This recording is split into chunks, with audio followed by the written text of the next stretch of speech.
नमः सिद्धेभ्यः।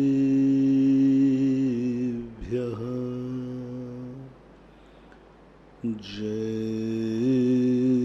श्री ओम नमः सिद्धेभ्यः।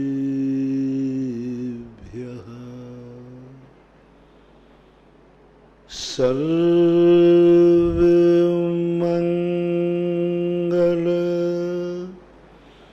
मांगल्यं सर्वकल्याणकारकं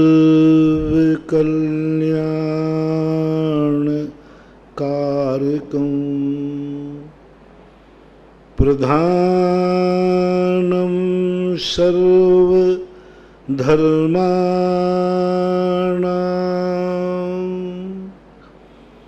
जैनं जयतु शासनं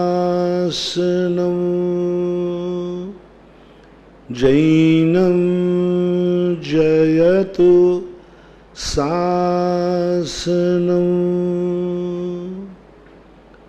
पंच परमेष्टि भगवान की जय हो। आचार्य श्री गुरुवर कुंद कुंद महाराज की जय हो। आचार्य श्री गुरुवर विद्यासागर महाराज की जय हो।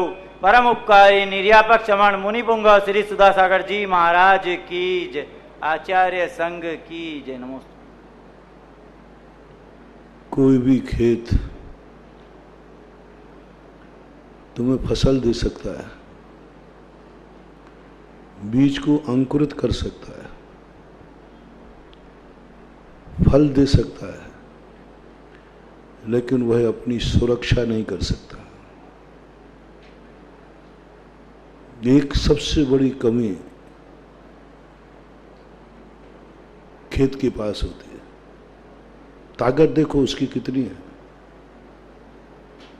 एक दाना तुम बोते हो, हजारों दाने तुम्हें लौटाता है। एक सूखा दाना देते हो, वो हरा भरा कर देता है, हरा भरा कर देता है,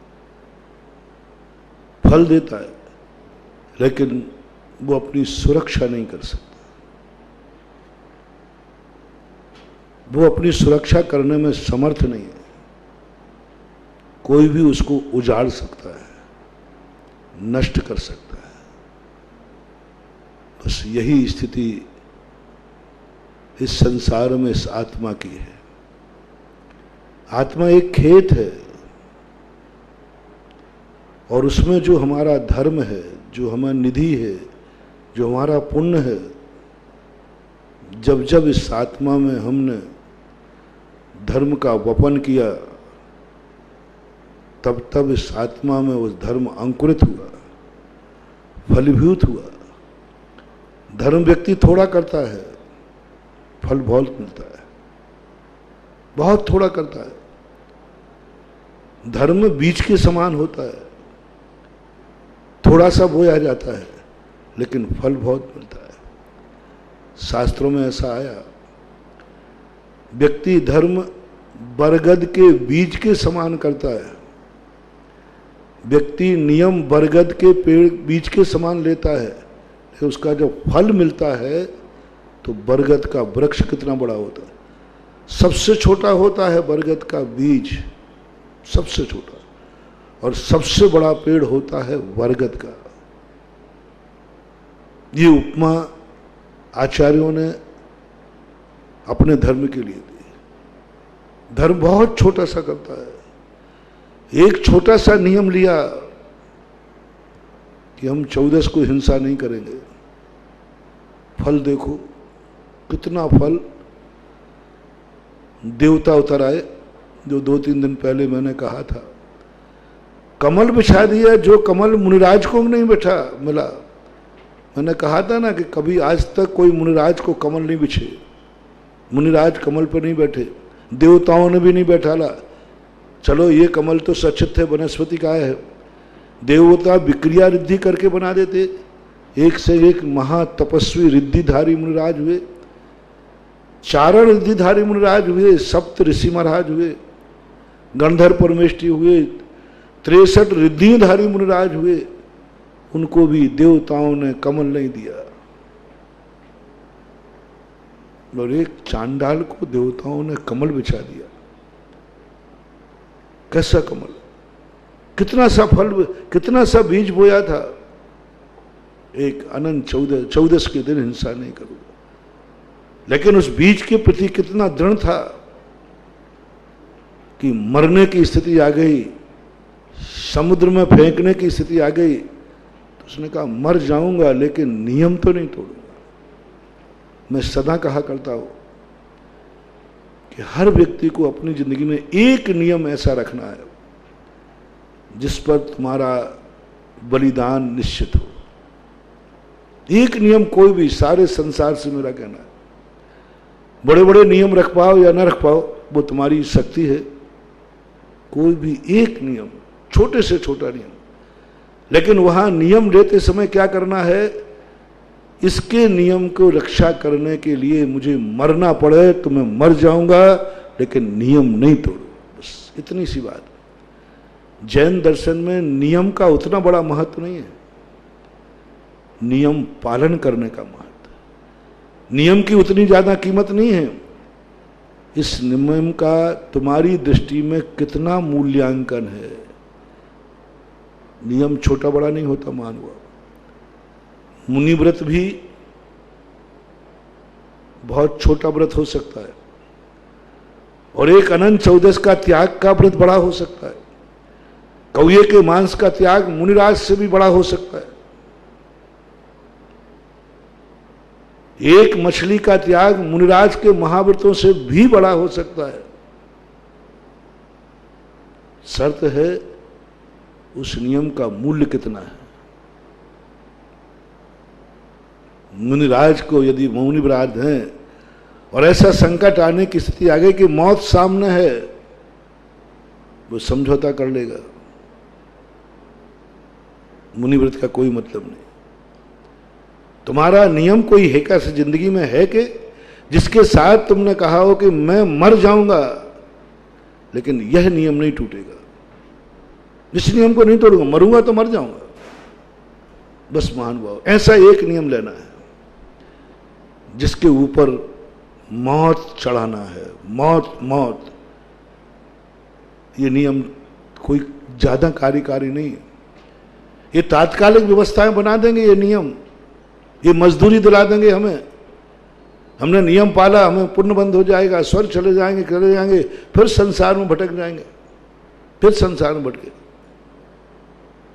थोड़ी देर के लिए सुख मिल जाएगा, मजदूरी मिल जाएगी, स्वर्गों में जाके जन्म लेंगे, फिर नीचे एक इंद्रियों में पड़ेंगे, क्योंकि हमारे नियम सुविधा भोगी है। कई लोग तो नियम लेते हैं, महाराज नियम ले रहा हूं, जब तक चलेगा चलाऊंगा। तो ऐसे ही पुण्य और कर्म कहता है, हे कर्म हे पुण्य, मेरी ये खुशी कब तक रहेगी? तो कर्म कहता है जब तक चलाऊंगा तो चला रहा हूं, जब तक है तो चला रहा हूं, नहीं तो रोना तो तुम्हें पड़ेगी। जैसा जैसा तुम धर्म और नियम के लिए करते हो वही तुम्हारी जिंदगी में घटित होने वाला है। एक फार्मूला ले लो अपनी जिंदगी का। धर्म के प्रति तुमसे कहा मंदिर जाना है, नियम ले लो, ले लूंगा महाराज, लेकिन जब तक पलेगा तब तक पालूंगा। तुरंत आंसर लिखो, आपका प्रश्न था। गुरु ने प्रश्न किया, मंदिर जाना है तुम्हारे लिए, बिना मंदिर के नहीं रहोगे। बोले ठीक महाराज, जब तक पलेगा पालूंगा। आंसर लिखिए वो उसके आगे, मैं आंसर बता रहा हूं। उसका आंसर ये है, तुम्हारी जिंदगी में जब भी अच्छा दिन आएगा, सुख के दिन आएंगे, हंसी के दिन आएंगे, ये हंसी कब तक रहेगी? आंसर लिखो, जब तक चलेगी तब तक चल रही है, किसी भी दिन टूट सकती है। तुमने कह दिया ना महाराज किसी भी दिन टूट, अरे भाई कुछ तो नियम ले, कितने दिन पालन करेगा? नहीं महाराज ये नहीं लिया, कल भी टूट सकता है और जीवन भर भी पल सकता है, कभी भी टूट सकता है। तो आप ये नोट कर लो, आपकी खुशी भी कभी भी टूट सकती है। जब जब आपको ऐसा लगे कि मेरी खुशी तो पहले ही थोड़ी सी थी, वो भी टूट गई। एक दिन हंस पाया, दूसरे दिन रोना पड़ा। मैंने जग की अजब तस्वीर देखी, एक हंसता है 10 रोते। क्यों रोते हैं? इनसे पूछो कि भाई तुम्हारी जिंदगी में कभी हंसी थी? बोले थी, लेकिन आटे में नमक के बराबर। धन दौलत थी, हमारे बाप दादों के पास इतनी थी, सब खत्म हो गया। हमारे बाप दादों के पास सब थे, तुम्हारे पास सब खत्म हो गया। तुम्हारे पास खुद की कमाई थी महाराज, सब चली गई, कर्जा में डूब गए। आंसर है, तुम्हारे बहुत बाप दादों की संपत्ति आपको मिली है। तुम पूछना महाराज जी, ये बाप दादों की इतनी संपत्ति, जब तुम्हारे बाप दादों से पूछा कि ये कितने दिन के लिए जोड़ रहे हो बेटों को? बोले 7 पीढ़ी के लिए। बाप ने क्या कहा? मैंने बेटों को 7 पीढ़ी के लिए धन जोड़ के रखा है, ये 7 पीढ़ी खाएंगे। अब बेटा अहंकार में चला गया। बाप ने कहा बेटा मैंने 7 पीढ़ी को देख लिया, 7 पीढ़ी के लिए जोड़ के रख दिया।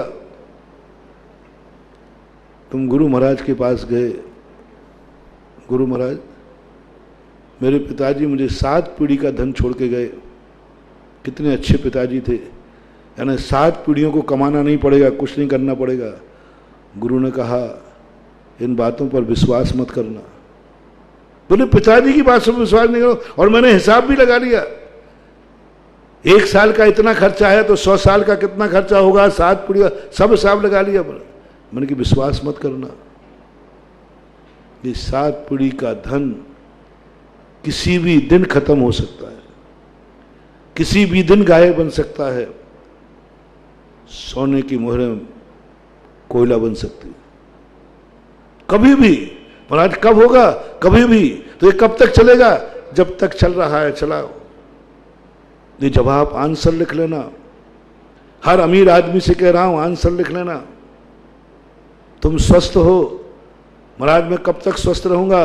सारी जांच मशीनों ने कह दिया तुम्हें कोई बीमारी नहीं है। सावधान, क्षण भर के बाद बीमारी आ सकती है, आई है शास्त्रों में। एक क्षण पहले सनत कुमार चक्रवर्ती स्वस्थ है, एकदम स्वस्थ है, पूरी जांच रिपोर्ट नॉर्मल। एक क्षण के बाद ही तुरंत शरीर में कीड़े पड़ गए, वायरस आ गए, कुष्ठ रोग हो गया। इतनी देर पहले स्वस्थ था, इतनी देर बाद अस्वस्थ हो। कब तक स्वस्थ रहोगे? आंसर लिखो। कोई भरोसा नहीं, जब तक चल रहा है किसी भी क्षण तुम अस्वस्थ हो सकते हो। आंखों से देखने में आ रहा है महाराज, मेरी आंखें कब तक चलेंगी? जब तक चल रही है चलाओ, किसी दिन अंधे हो सकते हो। ये कान कब तक सुनेंगे? जब तक सुन रहे हैं सुनाओ, किसी भी दिन बहरे हो सकते हो। ये कंठ जब तक खुला है कब तक चलेगी ये आवाज़? कब तक? आंसर दिया जा रहा है, जब तक चल रही है बोलते जाओ, किसी भी दिन गूंगे हो सकते हो। मेरे पैर मजबूत हैं, बहुत मजबूत हैं, घुटने मजबूत हैं, कब तक चलेंगे ये? आंसर लिखो। किसी भी दिन घोड़ा टूट सकता है, पैरालिसिस हो सकता है, पोलियो हो सकता है। जब तक चल रहा है तब तक चलाओ। मेरा परिवार, हंसता खेलता परिवार कब तक चलेगा? बोले जब तक चल रहा है चलाओ, किसी भी दिन ये परिवार उजड़ सकता है, किसी भी दिन ये मकान उजड़ सकता है, किसी भी दिन ये गाड़ी उजड़ सकती है, किसी भी दिन तुम्हारे चेहरे की हंसी गायब हो सकती है। जो जो चीजें हैं सबको आज एक लेबल लगाना है। जो जो तुम्हारे पास है सब पर मैंने आंसर दे दिया। जब तक चल रहा है चलाओ, किसी भी दिन वो वस्तु जा सकती है जो आज तुम्हारे पास है। हर वस्तु पे आंसर लगा लेना। मैंने बहुत सारी वस्तुएं गिना दी। हर वस्तु पर, बेटे पर, माँ पर, पत्नी पर, भाई पर, जो तुम्हारा हरा भरा परिवार है लगाओ सब पे टाइटल। गुरु ने तुम्हें संदेश दे दिया। प्रत्येक व्यक्ति को जो मेरा प्रवचन सुन रहा है, हर वस्तु पर आज एक टाइटल लगाना है कि ये कभी भी जा सकता है, जब तक चल रहा है चलाओ। ये बेटा कभी भी जा सकता है, जब तक चल रहा है चलाओ। ये माँ कभी भी जा सकती है, जब तक चल रही है चलाओ। ये पिता जब तक जिया है, चल रहा है, कभी भी मर सकता है।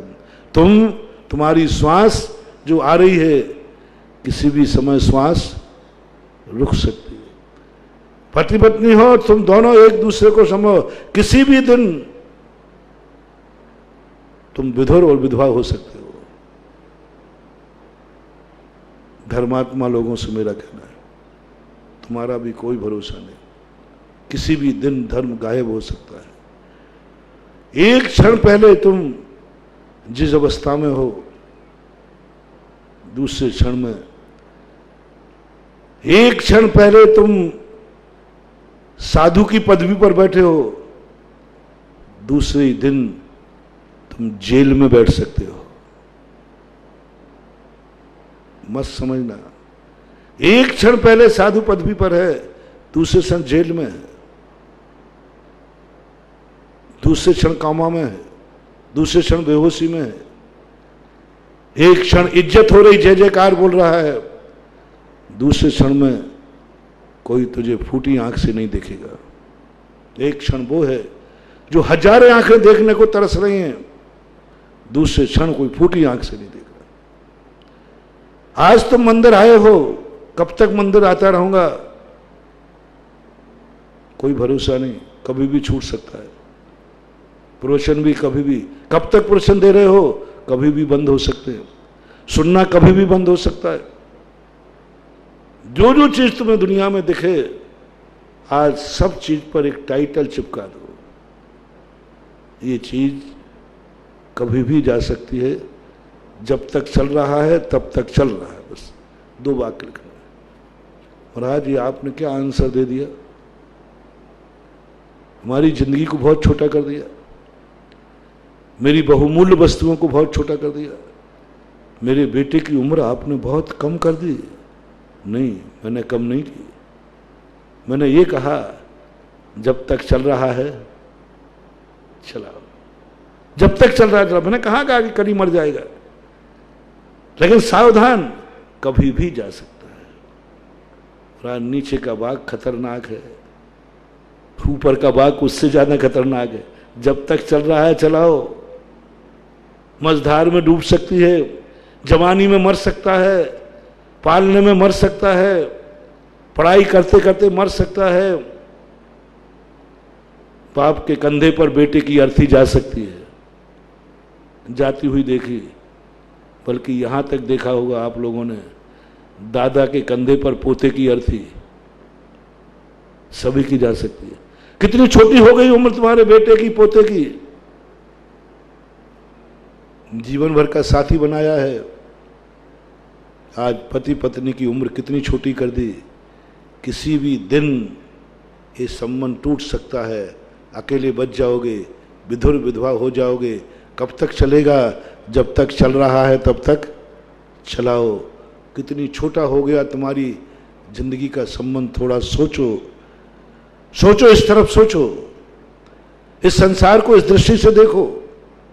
पूज्यवर कार्तिकेय स्वामी ने कार्तिक अनुप्रेक्षा पूरा ग्रंथ, सैकड़ों गाथाएं इसी रूप पर लिख दी, सबको दृष्टि दी। देखो, इस दृष्टि से देखो, और इसमें असत्यता दिखे तो मुझे गवाह दो, हो सकता है कि नहीं हो सकता है। मकान की उम्र छोटी कर दो, इतनी छोटी, आज तुम सो रहे हो, कल ये मकान तुम्हें मिलेगा कि नहीं, इस पर बिजली गिर सकती है, उठने के पहले ही भूकंप आ सकता है। भुज में भूकंप आया, सब बड़ी खुशी खुशी सोए थे, बहुत आनंद के साथ सोए थे, पूरे परिवार के परिवार सब सोए थे, टीवी पिक्चर देखकर सोए थे। सुबह उठ भी नहीं पाए और ऐसा भूकंप आया, भोर भये, कहीं तो उठ ही नहीं पाए, उठे ही नहीं, आनंद के साथ सोए थे, सो के रह गए। मकान गिर गए, हवेलियों पे सोए थे। मेरा हवेली मकान बहुत सुरक्षित है, बहुत सुरक्षित है। वो उसी मकान के नीचे दबे हुए मिले सुबह। बड़ी विचित्र था। ऐसा भयानक खौफ हुआ था। 26 जनवरी का दिन, बच्चे गणतंत्र दिवस मना रहे हैं, हाथ में ध्वजा है, गणतंत्र दिवस मना रहे हैं, और गणतंत्र दिवस मनाते जुलूस निकल रहा है। उसी समय भूकंप आया, चारों तरफ की दीवारें निकल गई, पूरा जुलूस, सैकड़ों हजारों बच्चे गणतंत्र दिवस मनाने निकले थे घर से। लोग बाथरूम में थे, नहा रहे थे, खुशी खुशी नहाने गए थे, नहाने के बाहर नहीं निकल पाए, कपड़े नहीं पहन पाए। जिस अवस्था में नहा रहे थे उसी अवस्था में उनकी डेड बॉडी मिली। उसी अवस्था में नहाने गए थे वो बाथरूम में, जिस अवस्था में नहा रहे थे, कपड़े के टॉवल भी नहीं पहन पाए, कुछ नहीं, वहीं के वहीं उसी अवस्था में मिले।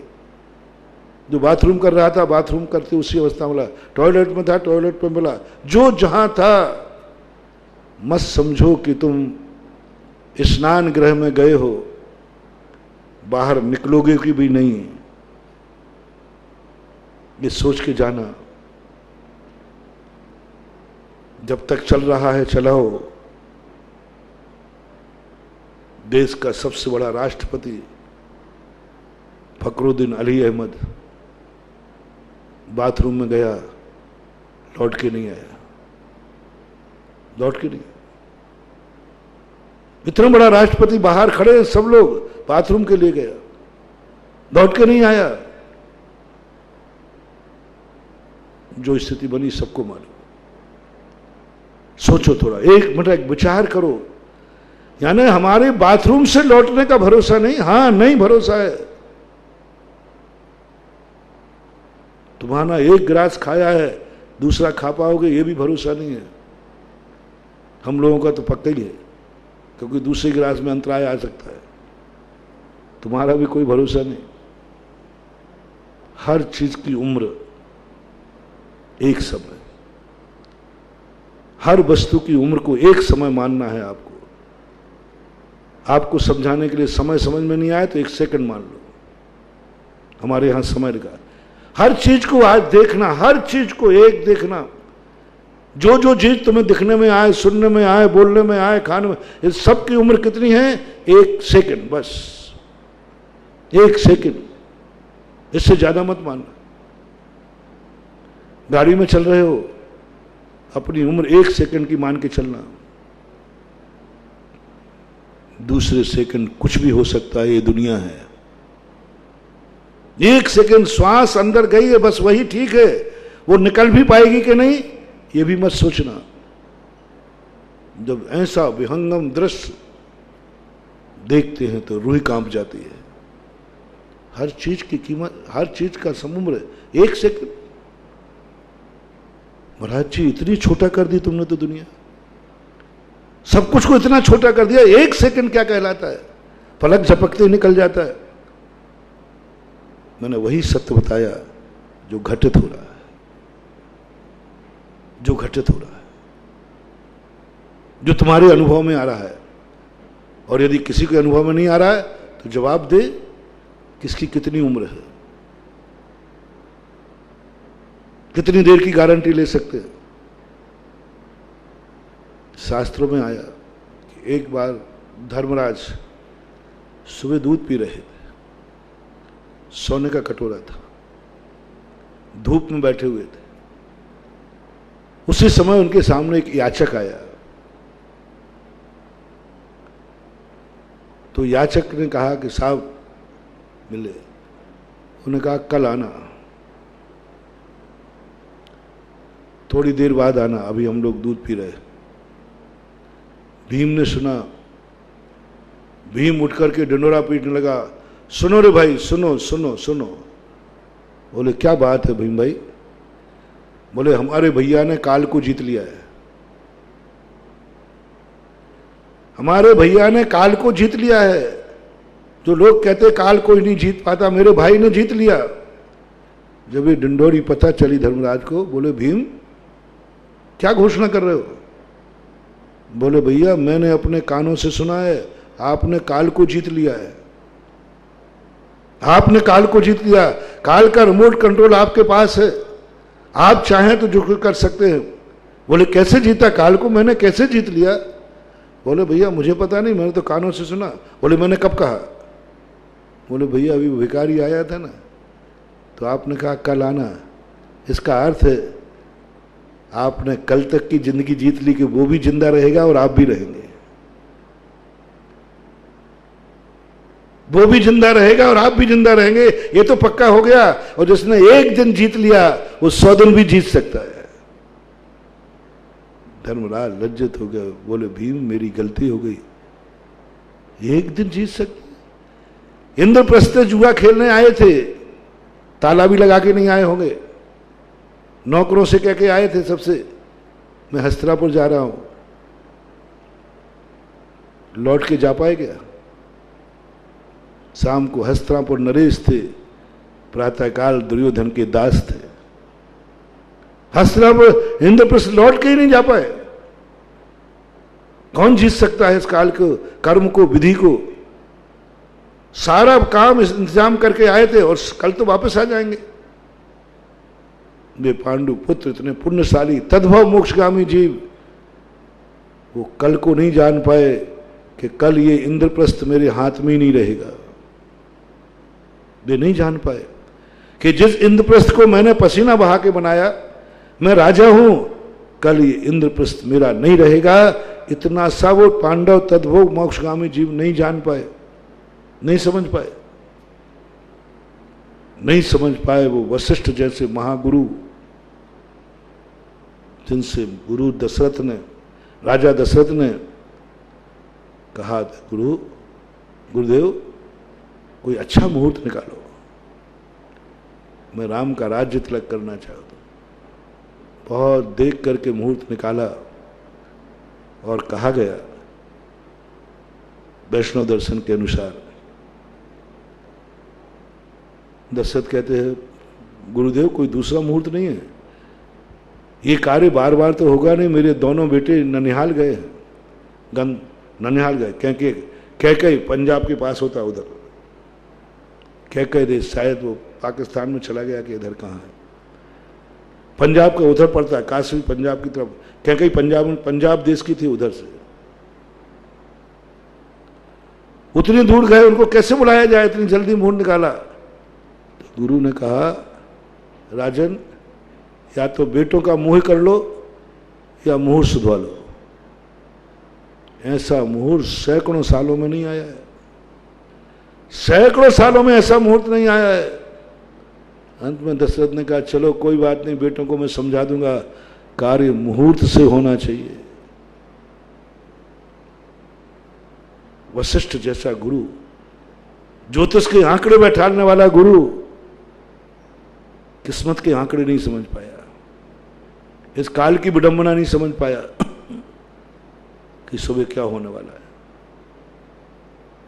सबको मालूम है क्या हुआ। दशरथ कहते हैं गुरुदेव यही मुहूर्त था, सही कहा था।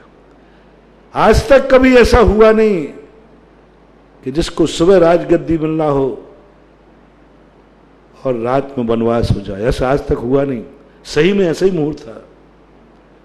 तो वशिष्ठ कहते हैं कागज तो सही बोल रहा है, सर्वार्थ अमृत सिद्धि योग है, लेकिन किस्मत कागज होए तो सब कोई बाँचे, करम न बाँचा जाए। कागज होए तो सब कोई बाँचे, मैंने तो कागज बाँचा था, कैसे क्या हुआ, कितना अनर्थ, कितना अनर्थ।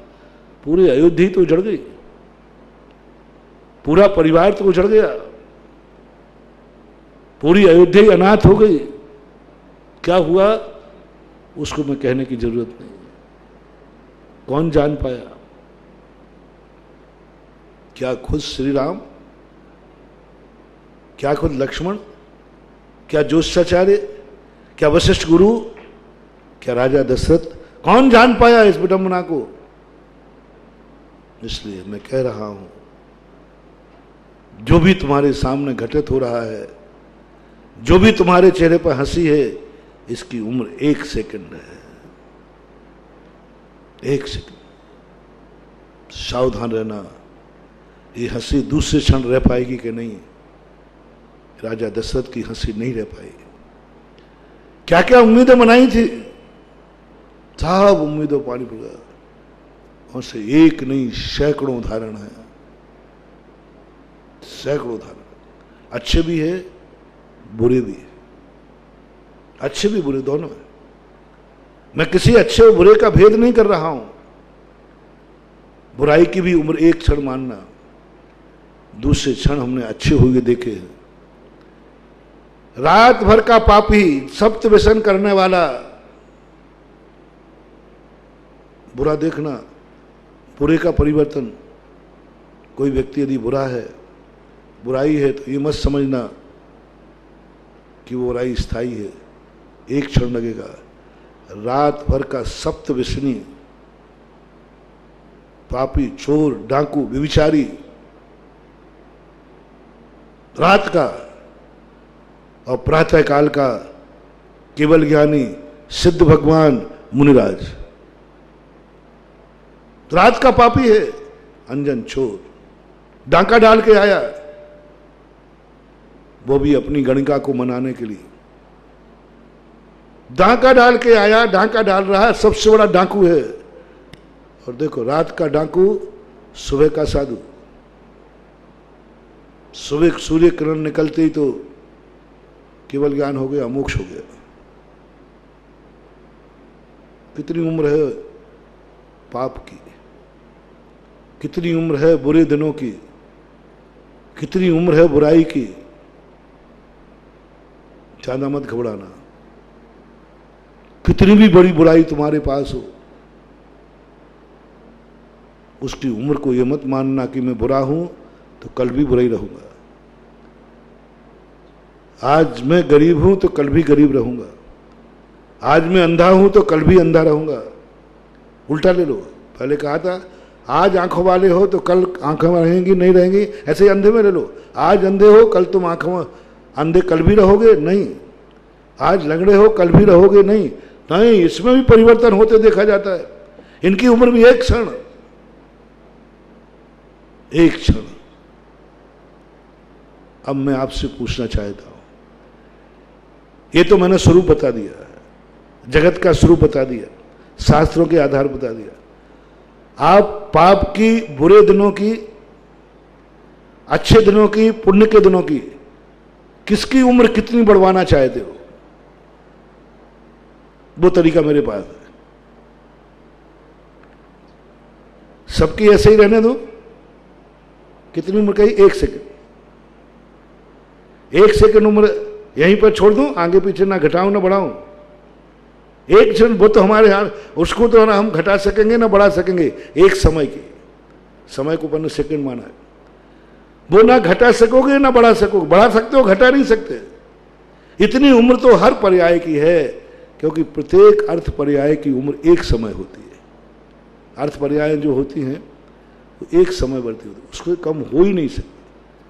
अब रही बात, यदि आपकी सलाह परामर्श कर रहा हूं, कुछ बढ़ाने का मन हो तो मेरे पास एक नुस्खा है, शायद बढ़ जाए।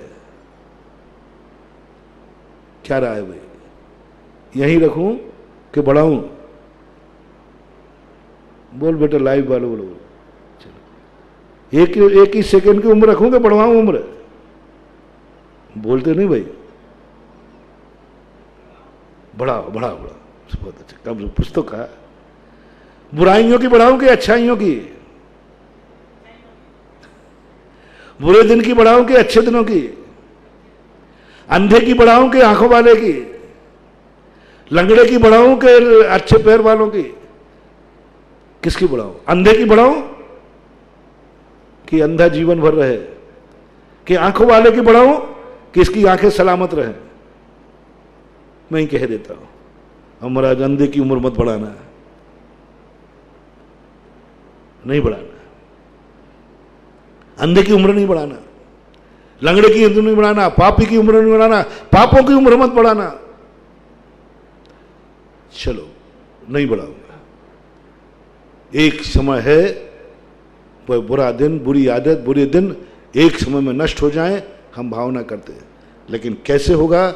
उसकी पाप की उम्र नहीं बढ़ना चाहिए, बुरे दिन की उम्र नहीं बढ़ना चाहिए, गरीबी की उम्र नहीं बढ़ना चाहिए, नेत्रहीनता की उम्र नहीं बढ़ना चाहिए, बीमारी की उम्र नहीं बढ़ना चाहिए, लॉकडाउन की उम्र नहीं बढ़ना चाहिए। सब चीजें और अच्छे दिनों की उम्र बढ़ना चाहिए। एक तरीका, तुमसे मैंने मंदिर आने का कहा था, कब तक आते रहोगे? उम्र बढ़ाओ। रिमोट कंट्रोल दे रहा हूं, रिमोट कंट्रोल, कब तक आते रहोगे? मुराद जी देखो, आप नियम से मत बांधो, आऊंगा, लेकिन कब तक? बोले जब तक चल रहा है। बस ठीक, मैंने पहले ही कहा, मैंने एक वाक्य तो नहीं कहा ना, 1 सेकंड की उम्र ही है ऐसा तो नहीं कहा। 1 सेकंड में भी जा सकती है, जब तक चल रहा है तब तक चलाओ। ये मैंने 2 वाक्य कहे, इसलिए मैंने एक वाक्य नहीं कहा था। ये नहीं कहा कि 1 सेकंड की ही उम्र है, ये कहा 1 सेकंड की भी उम्र होती है, जब तक चल रहा चलाओ। आप जवाब दीजिए, बस मैं आपका आंसर तो मैंने सब लिखवा दिए। अब इसमें आपकी फरियाद आई कि बढ़ाओ, तो आप बता दीजिए मंदिर कब तक आओगे, कितने दिन आओगे, कितने में मंदिर छोड़ दोगे, कितने में मंदिर छोड़ दोगे, किस दिन मंदिर नहीं आओगे? ये साहब आपको लगना है। देख लो आपका अभिषेक पूजन के अंदर का आना कितने में छूट जाएगा। हैं? घर में जितने में ब्याई जी आएंगे ना, आज नहीं जाता हूं, क्योंकि वो क्यों नहीं आए? वनवा जी घर में ब्याई जी साहब आए थे, एक ब्याई जी, एक अभिषेक का लोटा, एक प्रभु के अभिषेक की कीमत, एक ब्याई जी, एक ब्याई जी। एक बार बरसात चल रही थी, सुबह सुबह ठीक बरसात आई। बोले महाराज आज लोग प्रोशन में कम आएंगे। मैंने क्यों? बोले मेरा देखो जब से घर निकलते उसी समय बरसात आ गई, 4 बूंदें गिरी थी, थोड़ा सा पानी का। मैंने कहा ओहो, मेरे प्रोशन की कीमत मात्र आकाश की 4 बूंदें, 4 बूंदें मात्र, थोड़ा सा पानी बरस गया, यानी प्रवचन की कीमत कितनी हो गई? 4 बूंदें आकाश की। ये नियम नहीं कहलाता। जब तक चल रहा है चलाऊंगा, ये कोई नियम नहीं कहलाता। इसमें पुण्यबंध तो होता है, लेकिन मजदूरी मिलती है, परमानेंट नौकरी नहीं। मजदूर को आज नौकरी मिल रही है, कल भी मिलेगी, ये कोई नियम नहीं है। आज कोई बुला के ले गया मजदूर, कल मिलेगी, कोई निश्चित नहीं। किसी भी दिन उसका हो सकता है कि मजदूरी ना मिले। बस ऐसे ही तुम्हारा है, ऐसे ही पुण्य तुम्हें बंधेगा, क्योंकि तुमने कहा कि मैं मंदिर जाऊंगा जब तक चल रहा है। इसी प्रकार तुम्हारे पास मजदूरी मिलेगी, कब? जब तक चल रही है। चलो कल मिले, कोई नियम नहीं है। टेट फॉर टेट, जैसा करोगे वैसा भरोगे। कब तक जाओगे मंदिर, ये बताओ? कितने में छोड़ दोगे मंदिर जाना? 1 महीने में? ठीक है, अच्छे दिनों की उम्र 1 महीने बढ़ा दी मैंने। 2 महीने में 2 महीने बढ़ा दी। 6 महीने तक तो पालूंगा, 6 महीने बढ़ा दिए, 6 दिन, 6 दिन के बाद, 6 महीने बाद फिर कारण नहीं। आप इधर बढ़ाते जाओ, मैं वहीं अपने आप कंप्यूटर से हो रहा है। मैं 6 महीने तक किसी भी हालत में यह नियम नहीं तोड़ूंगा, तो उधर साता वेदनी कर्म बनता है तुरंत। ये रिमोट कंट्रोल मालूम है मुझे, कैसे मालूम है? कर्म आगम में लिखा है, पूरा सटखंड आगम इसी से भरा है। जिस समय कर्म बंद होता है तुम मंदिर आ रहे हो, इस समय जब प्रकृति बंद हुआ तो साता का हुआ, प्रदेश बंद हुआ तो वो हुआ ही। अब स्थिति बंद पड़ा, ये साता कितनी देर के लिए जा रही है? तो साता कहती है, इससे पूछो कि कितने दिन तक मंदिर आएगा, ये कितने दिन तक नियम पालेगा? तो उसने कहा 1 महीने का ले लिया, तुरंत कंप्यूटराइज होगा। साता कहेगी 1 महीने तक ये सुखी रहेगा, उसके बाद चलेगी, गारंटी नहीं है। 2 महीने चलेगा, 6 महीने चलेगा, जिंदगी भर मैं इस नियम को जिंदगी में कभी नहीं तोड़ूंगा। तुरंत 7 में कंप्यूटर रहेगा, जा इसके अच्छे दिन कभी नहीं मिटेंगे, क्योंकि आपका संकल्प वहां है। सब कुछ अपने परिणामों पर। कर्मों में स्थिति अनुभाग बंध हम खुद डालते हैं। कर्म परिणामों में ना प्रकृति बंध है, ना स्थिति बंध है, और ना अनुभाग। कौन डालता है? ये कर्म जो हमें फल देते ना, ये किसी ने, हमने खुद डाले, हमने खुद डालते हैं। 4 प्रकार के बंध देते हैं। पहली प्रकृति बंध, प्रदेश बंध, स्थिति बंध, अनुभाग बंध। जोगा पैडी प्रदेशा, स्थिति अनुभाग कसाय से होती, ऐसा कुछ आया द्रव्य संग्रह में। कसाय से होते हैं 2 और 2 होते योग से, और ये सब हमारे पास है। यानी हम खुद डालेंगे उसमें। जैसा जैसा परिणाम करते जाओ, आपका अनुभाग शक्ति डलती जाएगी, स्थिति डलती जाएगी, फैसला आपके हाथ में। इसलिए जिनवाणी कहती है, ऐसा नियम कर ले रे, मौत चढ़ा दे कि मैं मर जाऊंगा, ये नियम नहीं तोड़ूंगा। तो कर्म भी कहेगा, जा तू मर भी जाएगा तो तेरे की बुरे दिन नहीं आएंगे और बुराई नहीं आएगी। ये धन दौलत की कमी होना ये कोई बड़ी चीज नहीं है। तूने नियम व्रत पालन किया है कि मैं अंतिम श्वास तक भगवान का दर्शन करता रहूंगा। जाओ, कर्म कहता है अगले भव में तू अंधा नहीं होगा, गारंटी है, नेत्र वाला ही होगा, नहीं होगा अंधा, आंखों वाला ही होगा, क्योंकि तूने अंतिम श्वास तक भगवान के दर्शन का नियम पाला है। अंतिम समय तक तूने कब तक अभिषेक करते रहोगे? पूछते महाराज जी आप लोग नियम दे लो, कोई आपत्ति नहीं, मैं अभिषेक करूंगा। ये क्यों पूछते हो कि कब तक करोगे, और जिद्द करते हो बार बार जीवन भर का नियम लो? मैं तो देता ही नहीं। कोई कहता महाराज जी 2 महीने अभिषेक करूंगा, 3 महीने। मैंने कहा ये बनिया की दुकान नहीं है, जैनी की दुकान है, और मेरी तो थोक दुकान है, खुदरा है ही नहीं। कुराने का कौन खरीदता? मैं 4 रुपया के चाय पत्ती दे दो, 2 रुपए के, अपन तो थोक व्यापारी है। जीवन भर का नियम लो तो देता हूं। बहुतायत प्राय मैंने बहुत कम पढ़ने वाले बच्चों को छोड़कर नौकरी पर, बाकी मैं कोई नियम लेता, मैं कहता तू अपनी इच्छा से ले, मेरा आशीर्वाद मत मानना, जीवन भर लो। क्यों कहता हूं जीवन भर? जब तक चल रहा है तब तक चलने दो ना। नहीं, मौत लगाओ दाव पे। मौत, अंतिम मौत के दिन तक मैं भगवान का अभिषेक करूंगा। मैं इसलिए कह रहा हूं, कम से कम तूने ये नियम ले लिया तो इस भाव की तो मैं कह नहीं पाऊंगा, क्योंकि इस भाव में फल तो मिलता है अगले भाव का। अभिषेक करने वालों को भी पैरालिसिस होता है, अभिषेक करने वाले, क्योंकि इस भाव में फल तो मिल रहा है पुराने भाव का, लेकिन अगले भाव की गारंटी देता हूं।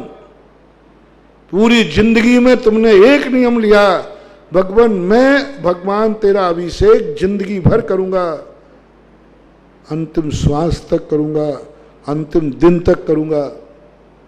इससे तुम्हारे लिए पुण्य बंध होगा कि अगले भव में कभी तुम्हारे ये दिन नहीं आएंगे कि तुम खुद नहाने लायक न रहो, तुम बाथरूम में जाने लायक न रहो, तुम स्वयं के कपड़े पहनने लायक न रहो, तुम अपना खुद रोटी का गिलास उठाने लायक न रहो, तुम खुद पानी पीने लायक न रहो। ऐसा दिन नहीं आएगा, क्योंकि तुमने एक नियम लिया कि भगवान जिंदगी के अंतिम क्षण तक मैं तेरा अभिषेक करता रहूंगा। जीवन भर का नियम ले रहा हूं, फायदा सुनना जीवन भर के नियमों में। और ये नियम तुमने पाल लिया तो मैंने कितना बड़ा गारंटी दी कि तुम पूरी जिंदगी भर स्वयं के कार्य स्वयं करोगे। या अंतिम श्वास निकल रही होगी तब भी तुम हाथ पैर तुम्हारे नहीं जाएंगे, क्योंकि तुमने यहां धर्म को असीम कर दिया था। ये पूजा का अर्घ कब तक चढ़ता रहेगा? जिंदगी के अंतिम क्षण तक चढ़ेगा। जाओ, तुम्हें जिंदगी में कभी भी दूसरे के हाथ से नहीं खाना पड़ेगा, तुम खुद अपने हाथ से उठा के खाते रहोगे। तुम कब तक क्या करते रहोगे इसके सब में नहीं, आपको डालिए। आप दान देते हैं, कब तक देते रहोगे? महाराज जब तक शक्ति है जब तक देता रहूंगा। कितना देता रहोगे? अनुभव मत करना कभी संकल्प, मैं इतना दूंगा, इतने दिन दूंगा। दान को असीम कर दो, एक कौड़ी भी देना सीमित मत करना। कितना देते रहोगे? जब तक मेरे घट में प्राण है और ये मेरे पास एक कौड़ी भी है तब तक मैं दान देता रहूंगा। कौन कह रहा है कि तुम गजमोती लाओ? प्रभु ये पुंज लेके आया हूं, तेरे दरवाजे कभी खाली हाथ नहीं आऊंगा। तो ये मुट्ठी में दाने कब तक लाएगा? बोले जिंदगी के अंतिम श्वास तक। कोई बात नहीं, गरीबी आ जाएगी, मक्के के दाने लाना। कौन कह रहा है गजमोती लाना? लेकिन संकल्प करो जीवन के अंतिम क्षण तक लाता रहूंगा। असीम दान कर दो, असीम को दान। और मत करो कि कितना दान। मक्के का दाना होगा तो मक्के का दाना दूंगा, और गजमोती होगी तो गजमोती दूंगा। जो होगा वही तो कहा, स्वस्याति सर्गो दानम। कितनी बड़ी बात गजब से कही। कोई जैनाचार्यों ने नहीं कहा तुम्हें कितना दान देना है, क्या दान में देना है, क्या भगवान को चढ़ाना है। मैंने सारे साथ पढ़ लिए। कोई तो गजमोती चढ़ा रहा है, कोई मक्के के दाने चढ़ा रहा है, कोई मुंह में पाखुड़ी देकर दबा रहा है, चढ़ा रहा है। अरे भाई यहां चढ़ाने का कोई नियम है कि नहीं? नहीं है। शस्याति सर्गो दानो, जिसके पास जो है वो चढ़ावे, जिसके पास जो है वो चढ़ावे। अपनी हैसियत से चढ़ावे, अपनी हैसियत से चढ़ावे। शक्ति को छुपाना नहीं, नहीं तो बर्बाद हो जाओगे। और कर दो असीम। जिस समय मेरे पास जो होगा, जितना होगा, उसके हिसाब से मैं दान देता रहूंगा। मेरे दान की कोई सीमा नहीं है। मक्के के दाने होंगे तो मक्के का दाना दान में जाएगा, और गजमोती होंगे तो गजमोती जाएगा। जिस समय जो पोजीशन होगी, सीमा मत बांधना, ना गजमोतियों की सीमा बांधना, क्योंकि गजमोतियों की उम्र भी 1 सेकंड है। कल सारे गायब हो सकते हैं। तुमने देख लिया, गिन के रख लिया, मेरी उम्र 100 साल की है और ये गजमोती हैं। 100 साल प्रतिदिन एक चढ़ाऊंगा, 365 के हिसाब से लगा लिया तुमने 100 साल में 3 लाख। इतने हैं। मत करना संकल्प, क्योंकि कल गायब हो सकते हो, चोरी जा सकते हैं, कोयला बन सकते हैं। उन गजमोती जो तिजोरी में रखे ना, उनकी उम्र 1 सेकंड है। मक्के के दाने हैं। अब तो महाराज करूं कि मैं प्रतिदिन मक्के के दाने चढ़ाऊंगा, क्योंकि मैं गरीब हूं, पक्का है। नहीं करो संकल्प। इन मक्कों के दानों की उम्र 1 सेकंड है। मैंने मक्कों के दानों को भी मोती बनते देखा है। 1 सेकंड में मोती बनते हैं। 1 सेकंड लगता ओनली। देवपत खेपत ललितपुर के 2 वाक्य। बहुत गरीब, बहुत गरीब, इतने गरीब, इतने गरीब कि उनकी गरीबी का कोई हिसाब ही नहीं था। उनके पास सही में मक्के के दाने ही थे। वो भी एक एक दाना कहीं से सड़क पर से, रास्ते में से उठा के लाते थे। सड़क में पड़े हुए दाने उठा के लाते थे, उनमें से उनको खाते थे, और एक दाना प्रतिदिन दोनों बचा के रख लेते थे। बस उनके मन में एक भावना जागा। किसी मुनिराज का प्रवचन सुन लिया कि मुझे सम्मेश शिखर की वंदना नहीं की तो जीवन बेकार है। एक बार सम्मेश शिखर को जरूर मानव पर्याय पाकर के धोख देना चाहिए। अब वो कहना कि मैं कैसे जाऊंगा, हमारे पास तो कुछ भी नहीं, खाने को भी नहीं है। तो दोनों भाई कई दिनों तक सोए नहीं। जिंदगी में सम्मेश शिखर की वंदना करा दे। उनको अपनी गरीबी का दुख नहीं था। उन्होंने भगवान से ये नहीं मांगा, हे भगवान ये गरीबी कब तक भोगूंगा, ऐसी गरीब कब तक रहूंगा।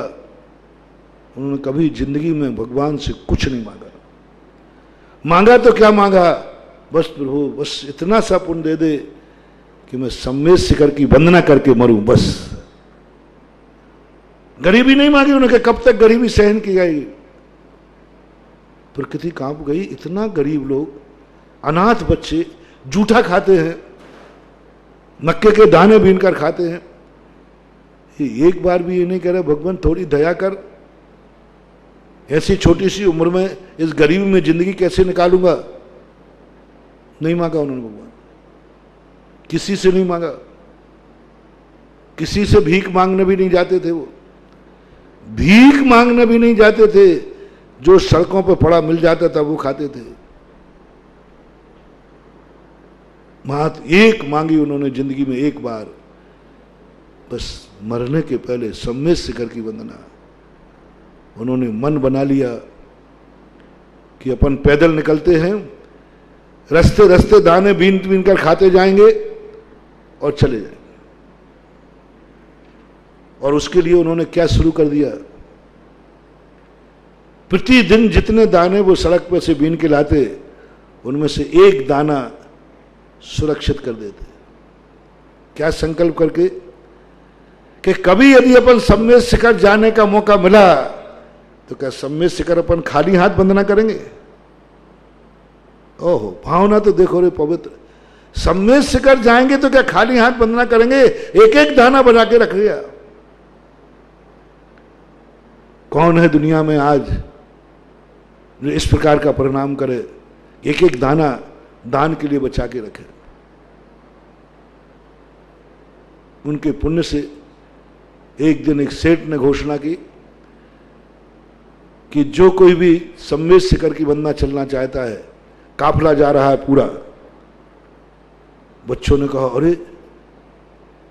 ये तो सम्मेद शिखर को सबको ले जा रहा है।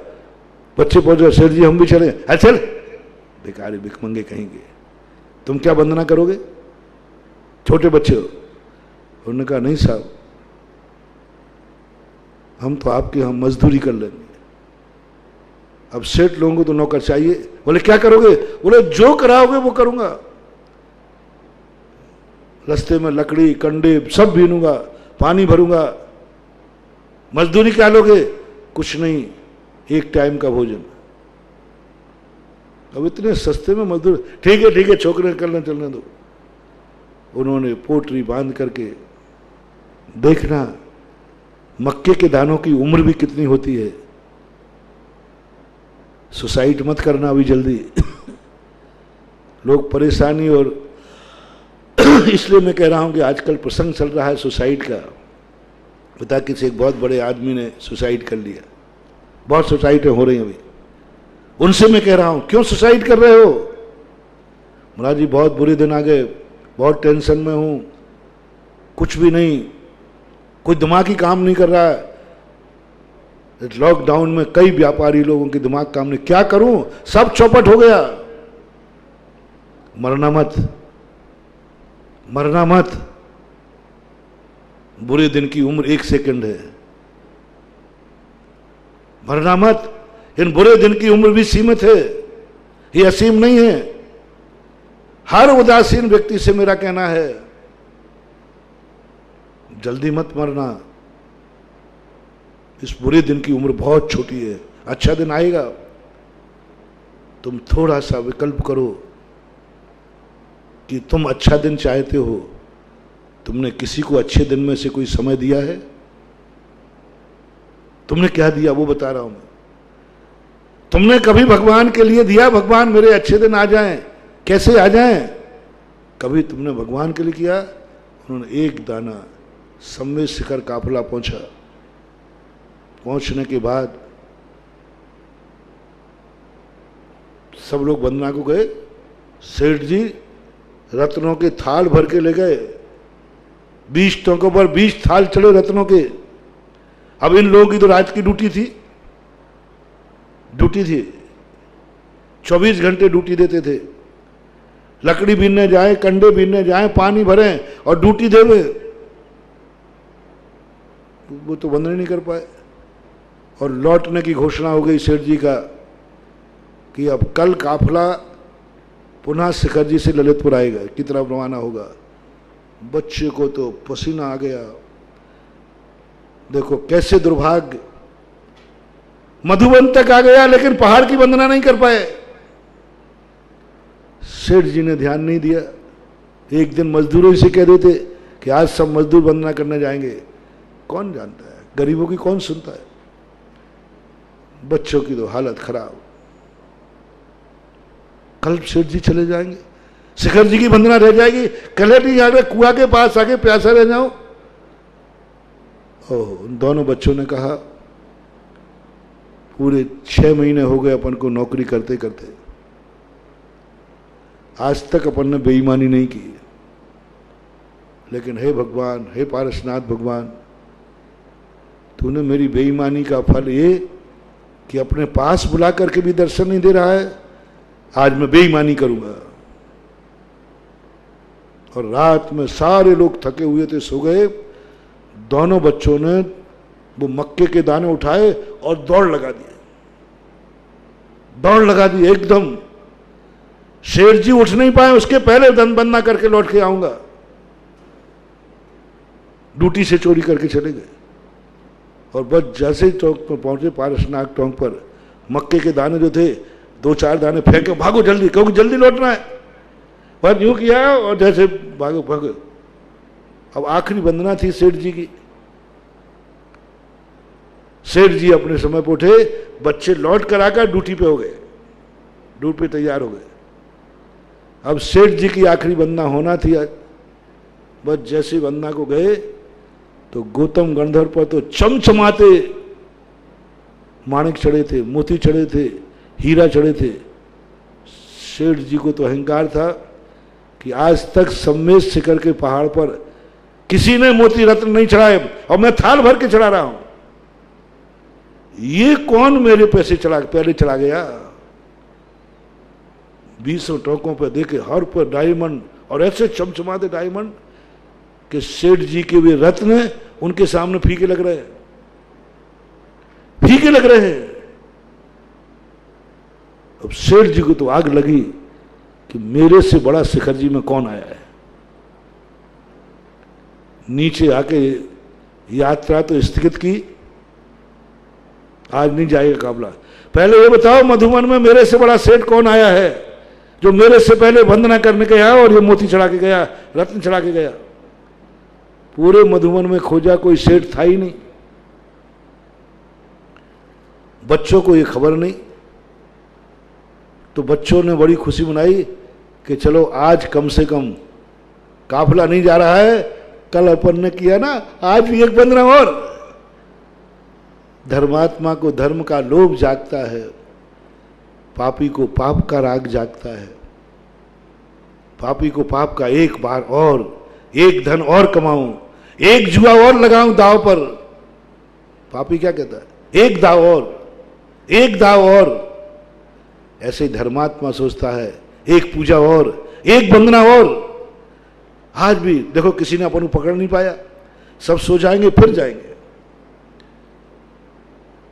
और उन्होंने जब कोई नहीं मिला तो सेठ जी ने कहा पूरे शिखर जी में ड्यूटी लगा दो, कौन है देखें, कौन जाता है, कौन मोती चढ़ाता है मेरे से पहले। सब शिखरों के ऊपर ड्यूटी लगी। बच्चों को कुछ पता नहीं, बच्चे दौड़े जा रहे हैं, गुप्तचर उनका पीछा कर रहे हैं।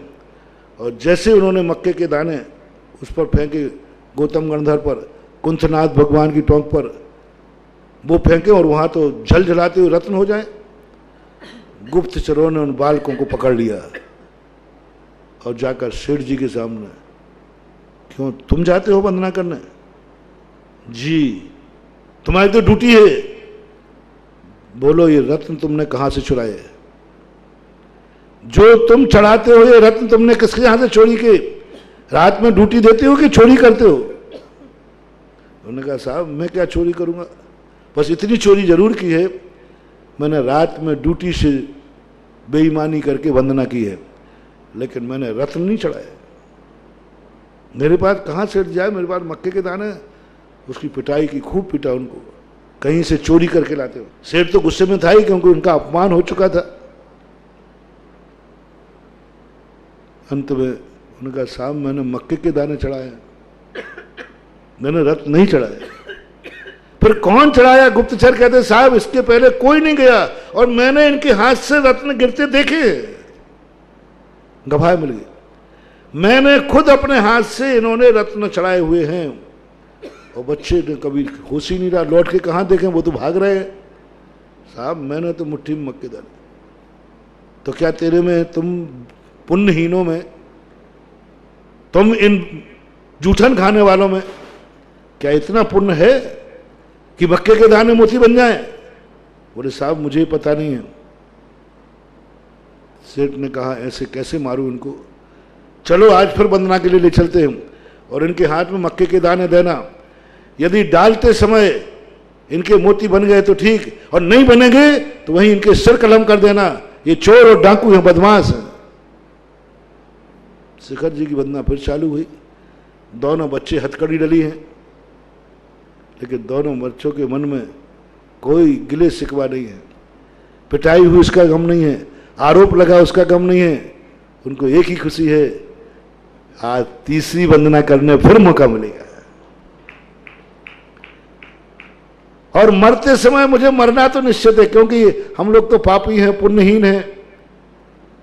ये मक्के के दाने मोती तो होने वाले है नहीं। और आज मौत, खुशी है हमें कि मैं मरूंगा तो सम्मेद शिखर में मरूंगा, और वो भी टोंक पे मरूंगा। क्या बात। अंजन चोर ने भी तो यही सोचा, मरूंगा तो नमोकार मंत्र के लिए मरूंगा। और देवपद खेपद दोनों बालक इतने खुश, मेरे जैसा पुण्यात्मा कौन है जो मुझे जीवन का अंतिम दिन सम्मेद शिखर की वंदना करने मिलेगा। और मैं मरूंगा तो सम्मेद शिखर में मरूंगा। बड़े तेजी के साथ जा रहे हैं, चले गए। गंधर बड़ी टोंक पर जाकर के,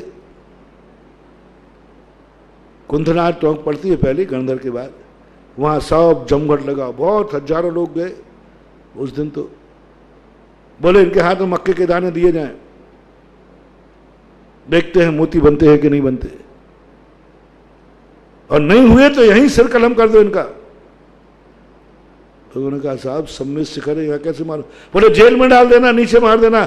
लेकिन इन्होंने मेरा अपमान किया और डांका डाल करके मेरे से ज्यादा रत्न चढ़ाए इन्होंने। बच्चों के हाथ में मक्के के दाने दिए गए और बच्चों ने तो आंख बंद कर ली, क्योंकि मरना तो है ही, मरना तो है ही, गर्दन तो कटेगी हमारी। बस वो तो समाधि में लीन हो गए, आंख बंद कर ली। बस प्रभु कोई गिले शिकवा नहीं, कोई तुझे उलाहना नहीं। बस मेरे तो कितने भाग्य हैं कि आज मर रहा हूं तो सम्मेद शिखर में मर रहा हूं, मक्के के दाने चढ़ाते हुए मर रहा हूं।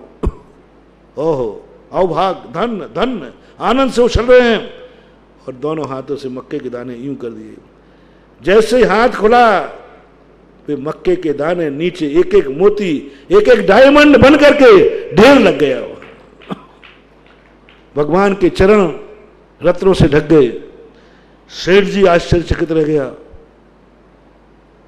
और उनके जो थाल भरे थे वे निस्तेज हो गए। सेठ जी कहते हैं कि मैं तो अहंकार में था, इतने लोगों की मैंने वंदना कराई, मैंने रत्न चढ़ाए, मेरे बराबर पुण्यात्मा कौन होगा? धर्म को ऐसा त्याग किसने किया? ओह मेरा अहंकार था, अहंकार था। देखो ये क्या हो गया। ये झूठा खाने वाले बालक, ऐसे बुरे दिन जिनके नसीब में अनाथपना लिखा है, ना इनके माँ बाप है ना बाप है, कुछ भी नहीं है, अकेले हैं, दाने बीन के खाते हैं। इनके हाथ में मक्के के दाने बन गए और मेरे रत्न निस्तेज हो गए। बोलो भैया क्या अंतर था? हाँ? तुम सेठ होकर कभी सम्मेद शिखर की वंदना के लिए कुछ जोड़ते हो? उन्होंने जोड़ा है। बीन कर दाना खाते हैं, इसलिए मैंने कल कहा था अपने कुछ उपभोग की वस्तु में से कुछ ना कुछ, 2-4 दिन पहले कहा होगा, कुछ ना कुछ दान के लिए कमाया करो। कुछ भी करो सब स्वयं के लिए नहीं, कुछ दूसरों के लिए भी किया करो, कुछ भगवान के लिए भी किया करो। ये आंख मिली है, मात्र अपने लिए मत देखो, इस आंख से कुछ भगवान को भी देखो, किसी गरीब को भी देखो, किसी जीव को भी देखो। मैंने विस्तार से एक दिन पूरा प्रवचन दिया था इस पर। जो जो तुम्हें पुण्य से मिला है उसका भोग मात्र तुम अकेले मत करो, कुछ करो। गरीब हो तो क्या हुआ, कुछ करो। भीख भी मांगो तो कुछ मांगना, एक दाना भी। मैं अपने लिए भीख नहीं मांगूंगा, कुछ दूसरों के लिए भी मांगूंगा। मैंने बहुत अंतिम पॉइंट कहा था, यदि तुम भिखारी हो तो भी मेरा उससे कहना है, वो भीख भी मांगे, कोई पूछे किसके लिए मांग रहे हो, दूसरों के लिए भी मांग रहा हूं। और तुम तो क्या कहते हो, तुम्हारी तो आदत, मैं पापी पेट के लिए मांग रहा हूं, पापी पेट के लिए कमा रहा हूं। जाओ, तेरा पुण्य, तेरा पेट कभी भरेगा नहीं और तेरा पेट कभी पुण्यात्मा होगा नहीं। पापी पेट के लिए मांग रहा है, अपने बाल बच्चों के लिए कमा रहा है। इनकी कभी गरीबी दूर नहीं जाएगी। जो अमीर हैं ये गरीब होंगे। मैंने मंत्र दिया था उस दिन, हर व्यक्ति हर चीज में किसके लिए कमा रहे हो, पर के लिए भी कमा रहा हूं, दूसरों के लिए भी कमा रहा हूं, भगवान के लिए भी कमा रहा। क्या भगवान के लिए कमा रहे हो? हाँ, भगवान के लिए भी कमा रहा हूं। क्या गुरु के लिए कमा रहे हो? गुरुओं के लिए भी कमा रहा हूं। क्या गरीब को कमा रहे हो? गरीब के लिए भी कमा रहा हूं। क्या पशुओं को कमा रहे हो? हाँ, पशुओं को भी कमा रहा हूं। क्या माँ बाप के लिए कमा रहे हो? माँ बाप के लिए भी कमा रहा हूं। क्या कीड़े मकोड़ों को कमा रहे? हाँ, मैं दूसरों के लिए भी कमा रहा हूं। कितना कमा रहा है ये नहीं पूछ रहा हूं, बस टाइटल लगा देना है, दूसरों के लिए भी कमा रहा हूं, मंदिर के लिए भी कमा रहा हूं। बस इतनी काफी है महानुभाव। शुरू कर देना आज से। उस दिन भी मैंने यही कहा था, हर व्यक्ति हर कार्य, आंख किसके लिए काम में आती है? मेरे लिए नहीं, एक आंख दूसरों के काम भी आती है। इन आंखों से मैं ही जिंदा नहीं हूं, मैं इन आंखों से दूसरे को भी जिंदा रखता हूं। ओह, महावीर ने यही तो कहा, ये आंखें तुझे मिली हैं किस लिए? जिससे मैं गड्ढे में नहीं गिर जाऊं, मैं किसी से नहीं टकरा जाऊं, मेरी मौत नहीं हो जाए। महावीर कहते नहीं, ये एक पक्ष हुआ जियो, दूसरा पक्ष कभी आंख से दूसरों को भी जीवन दान दे। इस आंख का उपयोग से मैं दूसरों को भी जिंदा रखता हूं। मेरा पैर चींटी पे पड़ने वाला था, मैंने आंख से देख करके उसको बचा लिया। आंख, कहो, निर्णय करो, ये आंख दूसरों के काम भी आती है, ये कान दूसरों के काम भी आते हैं, ये पैर दूसरों के काम भी आते हैं, ये धन दौलत दूसरों के काम भी आती है। अपने स्वार्थी मत बन जाओ, सब कुछ अपने लिए, दूसरों के लिए भी करो। अब दूसरे के संबंध में हमने सब बता दिया। पूज्य भी पर आए हैं कुछ बंधन के लिए। कौन है जो व्यक्ति ऐसा संकल्प करता हो कि मेरी हर वस्तु अपने लिए काम नहीं आएगी? कोई भी वस्तु को भोगने के पहले, ग्रहण करने के पहले ज्ञानी कुछ दान की घोषणा करता है। बिना दूसरों को दिए बिना मैं रोटी नहीं खाऊंगा, बिना दूसरों को दिए बिना मकान में प्रवेश नहीं करूंगा, कुछ ना कुछ दूसरों को दूंगा। संग्रह करना शुरू करो, उसका चमत्कार देखो। प्रकृति कहती है जिसके पास खाने को नहीं है, दाना बीन के खाता है, और एक दाना शिखर जी के लिए बचा के रखा, और वो दाना जाकर के सेठ जी आश्चर्य के, आत्मग्लानि हुई, आत्मनिंदा हुई। सेठ जी भी होनहार थे। सेठ जी अपने आसन से उठे और बच्चों के पैर पकड़ लिए। बच्चे तो इसमें थे कि तलवार चल गई, तलवार उम्मीद कर रहे थे कि तलवार चलने वाली है, वो तो आंख खोल ही नहीं रहे थे, उनको तो पता ही नहीं क्या हो गया, पर तलवार चलने वाली है, और बड़े आनंद से साथ मर रहे। और जैसे ही पैर सेठ जी ने पकड़े, बच्चों ने कहा ये क्या हो रहा है? सेठ जी आप मेरे पैरों में, आप मेरे पैरों में, आप मेरे पैरों में। बच्चे घबरा गए। चारों ओर देव पद के पद की जय हुआ, जय जयकार हो रही, जय जयकार हो रही। सेठ जी कहते बेटा तुम गरीब नहीं हो, गरीब मैं हूं। तुम पुण्यहीन नहीं, पुण्यहीन मैं हूं। तुम पापी नहीं, पापी मैं हूं। नहीं, और मेरा अब पता चल गया सब कुछ। अब मैं इस पहाड़ से नीचे नहीं जाऊंगा, और पहाड़ से नीचे जाऊंगा भी तो सेठ बन के नहीं जाऊंगा। और उधर ही सम्मेश शिखर की माटी को उठा करके बच्चों का राज्य तिलक करते हैं। आज के बाद मेरी गद्दी पर मेरी संपत्ति का ये दोनों बच्चे मालिक होंगे। कहां गर्दन कर दे। और स्वयं सेठ जी ने कपड़े उतार कर केसरंज करना शुरू कर दिए। दीक्षा लेने का मन बना ली। चल नहीं गए वो भादु बन गए। और उधर देवपद के पद देख लो, सम्मेश शिखर के पहाड़ पर चढ़े थे। मैंने कहा ना, बुरे दिन की कीमत समय भी, अच्छे दिनों की उम्र भी रात भर है, तो बुरे दिनों की उम्र भी रात भर है। जब चढ़े थे तब क्या भाव से चढ़े थे? मरना है। शिखर जी गए क्या भाव से गए थे? और जब लौट के आए तो सेठ बन के आए।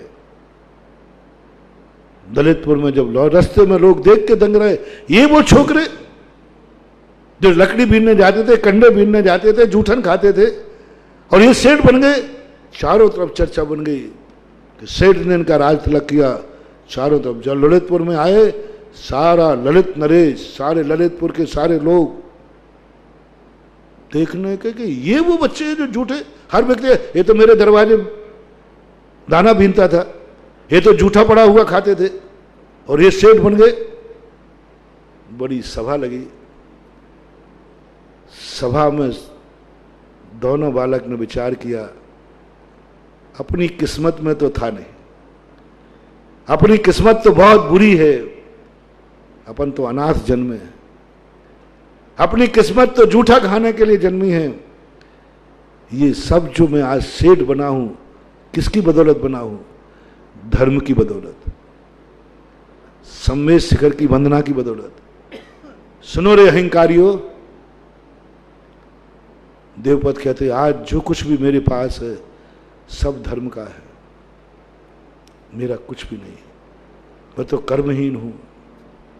हे महानुभाव, आप लोगों को विचार करना, आपके पास जो अहंकार आ गया, मेरे पास इतना धन, इतना दौलत, अरे ये सोचो मैं तो नंगा जन्मा था, मुझे तो कुछ होश ही नहीं था, मैं क्या लेके आया था?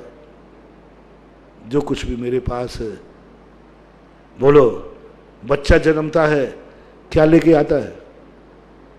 गंदगी में से आता है, गंदगी लेके आता है, जमीन में पड़ता है, एक बूंद दूध के लिए रोता है।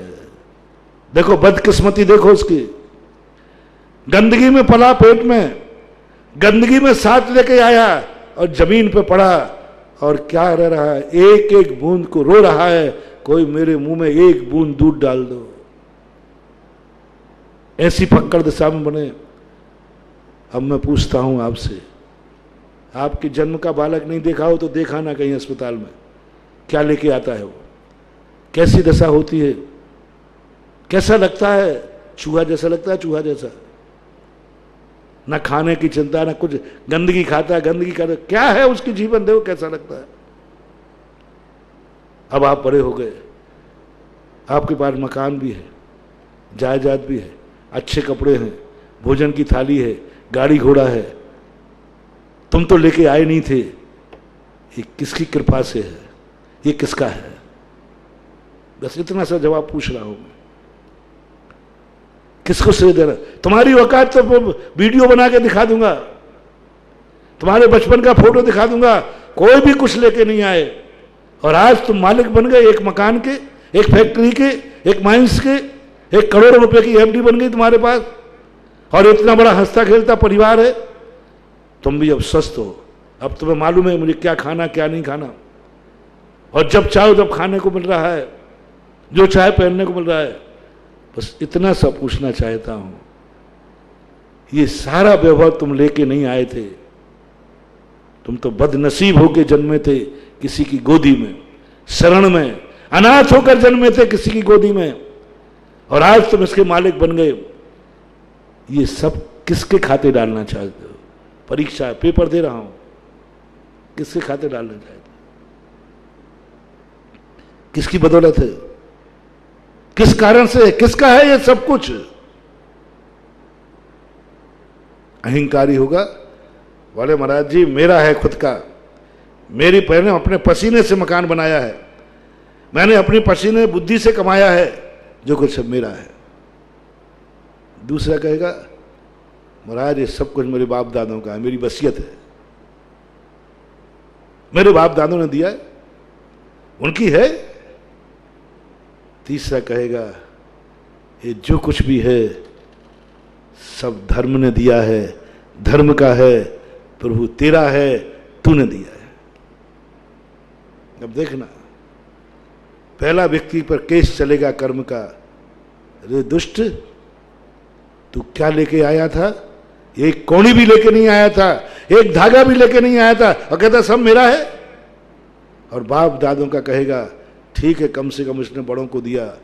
तीसरा व्यक्ति कहता है नहीं, पूर्व भाव में मैंने कभी दान दिए होंगे, पूर्व भाव में मैंने कभी दान दिए होंगे, इसलिए पिताजी ने ये संपत्ति मुझे छोड़ गए। मैंने दान दिया होगा इसलिए मुझे वसीयत मिली है। पिताजी कहां से? कितने पिता हैं दुनिया में जो अपने बेटों को एक कौड़ी दे के नहीं जाते?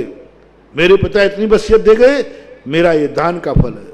हे प्रभु सब आपकी माया है, मेरा ये मकान है, मैंने कभी आपका मंदिर बनाया होगा, सब कुछ वो आंखों में ज्योति है, किसकी कृपा से? बोले उन्होंने भगवान के दर्शन का नियम लिया होगा, पहले मैंने नियम लिया होगा कि प्रतिदिन भगवान का दर्शन करूंगा, इसलिए मेरी आंखों में ज्योति है। ये आंखें भगवान की धर्म की कृपा से मिली है। ये कान, बोले मैंने कभी इन कानों से महाराज के प्रवचन सुने होंगे, नमोकार मन सुना होगा, उस पुण्य के कारण मेरे कान हैं। सब चीज़ों पर मुंह में आवाज़, बोले भगवान का कभी मैंने भजन गाया होगा, नमोकार मंत्र गाया होगा। पैर, मैंने कभी तीर्थ यात्रा की होगी। सारा का सारा वो कोई भी पूछो, सब भगवान की कृपा है, सब धर्म की कृपा है, सब ये किसका है? सब भगवान। जब मैंने सोचा कि आप लोग इतना झूठ क्यों बोलते हैं, महाराज जी ये मकान आपका ही है।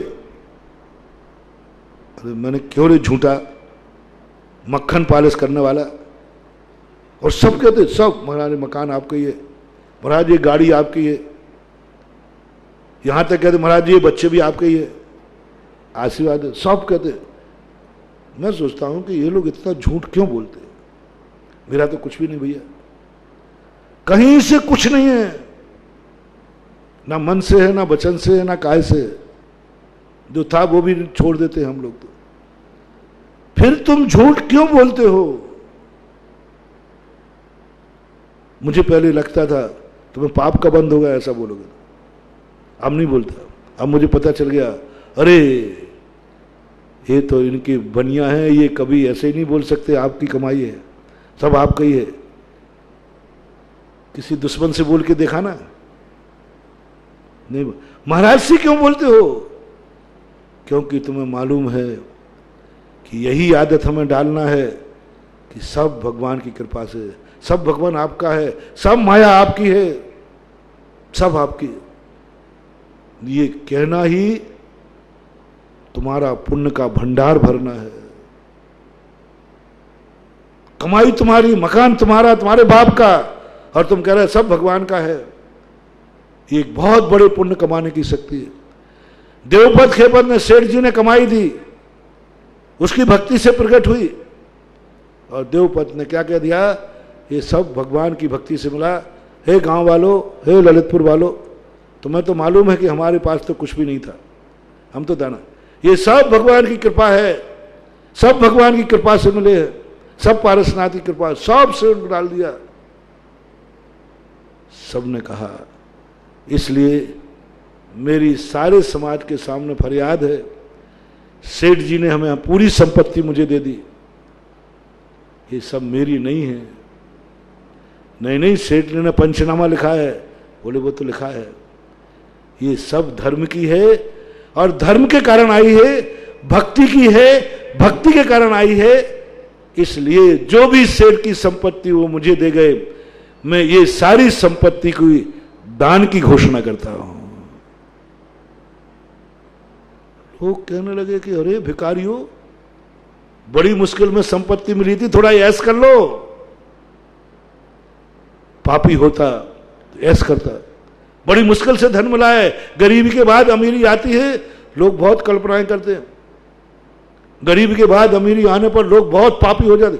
90% गरीबी के बाद जो अमीरी आती है वे पापी हो जाते, शराबी जुआरी हो जाते, क्योंकि पैसा देखा ही नहीं उनको और एकदम पैसा मिल जाए। भिखारियों को ज्यादा दान मिलने पर शराबी हो जाएंगे। गरीब को जैसे धन मिलेगा, सबका यही हाल है।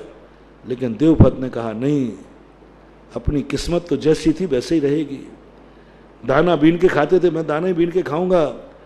ये तो भक्ति से मिला है। शेठ जी की सारी संपत्ति दान में घोषणा की। अब इतना दान कौन लेवे, किसको दे रहे हो? उन्होंने जाकर के बताते हैं कि दक्षिण दिशा में ललितपुर के नदी किनारे देवगढ़ के क्षेत्र की स्थापना की। इतनी मूर्ति बनाई, इतनी मूर्ति बनाई कि एक चावल एक मूर्ति पे चढ़ाओ तो 1 क्विंटल चावल खत्म हो जाएंगे, पूरी मूर्तियों के दर्शन नहीं कर पाओगे। और जमीन में गड़ी है वो अलग है। 50 किलोमीटर में फैली हुई मूर्तियां हैं। चारों तरफ मंदिर, चारों दिशाओं में मंदिर बना दिए। इधर सिरोंज में पश्चिम दिशा में, उधर मदनपुर आदि स्थान है, वहां पर चारों तरफ जिन मंदिर बनाए, उन मंदिरों का जीर्णोद्धार कराया। क्योंकि चौथे, ये तो पंचम काल की घटना बता रहा हूं। देवगढ़ की स्थापना तो ललित नरेश ने की थी चतुर्थ काल में, बरांग के समय हुई थी उसकी स्थापना। तो ऐसी स्थिति को लेकर के, और बोलो महानुभाव, गरीबी की उम्र कितनी? कल मर जाना, आज नहीं। आज तुम्हारे मरने का भाव आ रहा है, हाँ महाराज मैंने मरने का मन बना लिया, आज नहीं, कल मर जाना। एक रात टाल दो, और कल फिर भी यदि कोई नहीं हो तो 2-4 दिन और टाल दो। और जो मरना चाहते हो वे कृपया करके किसी ज्योतिषी से या मेरे से मरने का मुहूर्त सदवा लें। मैं मुहूर्त निकाल दूंगा मरने का। मरो तो अच्छे से मुहूर्त मरो। अब इतने कष्ट उठाए हो, 2-4-8 दिन और उठा लो। मरा मुहूर्त यदि लेट निकला तो अरे भाई इतने कष्ट उठाए, महीना 15 दिन और उठा लेना कष्ट, और उठा लेना कष्ट। कम से कम मरो तो शुभ मुहूर्त में तो मरो, एकदम मत मरो। थोड़ा मरने का मुहूर्त सुधवाओ, मुहूर्त देखो, थोड़ा मुहूर्त निकले तब मरो, थोड़ा टाल दो। जिन कारणों से तुम मर रहे हो सकता है उसका आज अंतिम दिन हो। जिस परेशानी में तुम मर रहे हो उस परेशानी का अंतिम दिन हो। जिस गरीबी में मर रहे हो शायद वो गरीबी का अंतिम दिन हो। जो मक्के के दाने चढ़ा रहे हो शायद वो एक अंतिम दिन हो, दूसरे क्षण वो मोती बनने वाले हो। मत घबराओ रे, मत सुसाइड करो, इंतजार करो। जब अच्छे से बुरे दिन आ सकते हैं तो बुरे से अच्छे दिन भी आ सकते। थोड़ा सब्र करो, थोड़ी साता रखो, थोड़ा सम ठंडा खाओ, जल्दी मत मरो, थोड़ा टालो टालो टालो, थोड़ा सा आगे बढ़ाओ, उम्र बढ़ाओ, थोड़ा सा साथ, जीने की उम्र बढ़ाओ, बुरे दिन की उम्र घटेगी। जीने की उम्र बढ़ाओगे, मरने की, सुसाइड की उम्र घटेगी, पाप कर्मों की उम्र घटेगी, बुरे दिनों की उम्र घटेगी। बस आप महाराज जी आप इतना मौका क्यों ले रहे हैं? मैं थोड़ा सा बही खाता चेक कर लूं मरने के पहले तेरा, क्योंकि पता नहीं किसका लेना देना करके मर जाए तो, इसलिए रोका जाता है। एनओसी देना चाहता हूं, उतने में तुम्हारे लिए कहूंगा, देखूंगा तुम्हारा भवांतरों का बही खाता देखूंगा क्या कभी तूने धर्म की उम्र बढ़ाई थी? क्या तूने कभी अच्छाइयों के दिन बढ़ाए थे? मैं मंदिर, जो मैंने कहा था, मैं जाप, मैं गुरुओं की सेवा, उनका स्वाध्याय असीम करूंगा, असीम करूंगा। बहुत बड़े लॉजिक के बंधुओं, जो हम तुम्हें आजीवन नियम देते हैं, हम मंदिर का आजीवन नियम लो, अभिषेक का आजीवन नियम लो, पूजा का आजीवन नियम लो, ये नियम तुम्हारे बुरे दिन की उम्र घटाते हैं, बुरे दिन की उम्र घटाते हैं।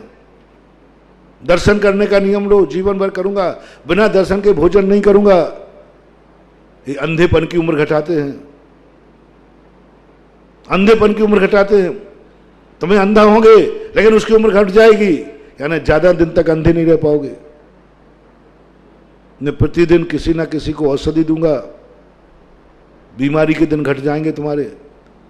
जो बीमारी 6 महीने में ठीक होना है वो 6 दिन में ठीक हो जाएगी, क्योंकि तुमने औषधि का दिन बढ़ा दिया। हर धर्म के दिन बढ़ाओ, असीम करो, अशुभ की उम्र घटेगी और शुभ की उम्र बढ़ेगी। जो मैंने कहा था 1 सेकंड की उम्र है, जब तक चल रहा है चलाओ, उम्र बढ़ा सकता हूं मैं। तुम धर्म की उम्र बढ़ाते जाओ, बढ़ाओ, धर्म की उम्र बढ़ाना शुरू करो। तुम धर्म को, महाराज मेरी अकाल मौत नहीं हो, अगले भाव में जो किया वो तो भोगना पड़ेगा, लेकिन अगले भाव में तुम्हारी अकाल मौत नहीं होगी। बस तुम एक नियम ले लो कि हमारे धर्म की कोई सीमा नहीं रहेगी। कब तक जीवों को बचाओगे? बोले असीम। जो मैंने दान की, कब तक दान दोगे? बोले असीम। कितना दान दोगे? असीम। बस 2 टाइटल आज सारी दुनिया को दे रहा हूं। हर चीज को असीम कर दो, धर्म को।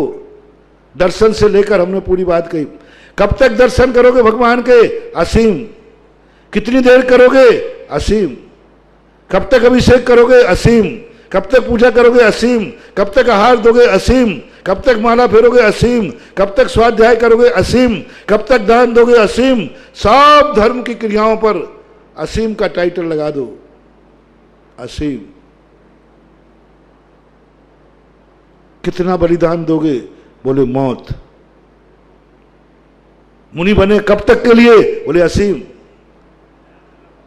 व्रत लिए कब तक के लिए? असीम। रात्रि भोजन त्याग किया? असीम। शराब त्याग की? असीम। सबके साथ असीम शब्द लगा दो। मुनि जब बनो तो क्या करना? कब तक के मुनि बन रहे हो? असीम। पाया ना मोक्ष पद जोलो, कर दो असीम। आज जिन जिन के पास जो जो आज धर्म में है, जो जो अच्छाई तुम्हारे लिए है, उसको असीम कर दो। और नहीं है तो आज से कोई नियम ले लो, एक नियम को ले लो, इसको असीम करना है, असीम करना है, और मौत उसके लिए चलाना है। यदि ये तुमने कर लिया तो बंधुओं, तुम्हारा एक दिन ऐसा आएगा कि तुम्हारे अच्छे दिन आएंगे असीम कालीन के लिए, जीवन भर के लिए, जन्मांतरों के लिए। आंख मिलेगी जिंदगी में, कभी किरकिरी नहीं जाएगी। कान मिलेंगे, कान में कभी बहरे नहीं होगे। कंठ खुलेगा, कभी कंठ नहीं रुंधेगा। चलोगे लेकिन पैर कभी थकेंगे नहीं। धन इतना आएगा, दोनों हाथ से उलीचोगे तो भी निधियां खर्च नहीं होंगी, क्योंकि तुमने दान को असीम कर दिया। असीम का अर्थ मैंने पहले ही बता दिया। जिस समय जैसी स्थिति होगी, मक्के का दाना होगा तो वो होगा, कौड़ी होगी तो कौड़ी चढ़ाएंगे, कोई जरूरत नहीं। स्वच्छाद जिस समय जितना होगा उतना दिया जाएगा। सीमा कुछ भी नहीं है, न काल की सीमा, न वस्तु के प्रमाण की सीमा। आज आपको मैंने बस उस पॉइंट से जो कल कहा था, तुमने दुनिया को क्या दिया है और दुनिया से तुमने क्या लिया है, आगे इस पर अपन और चर्चा करेंगे। महावीर भगवान की जय।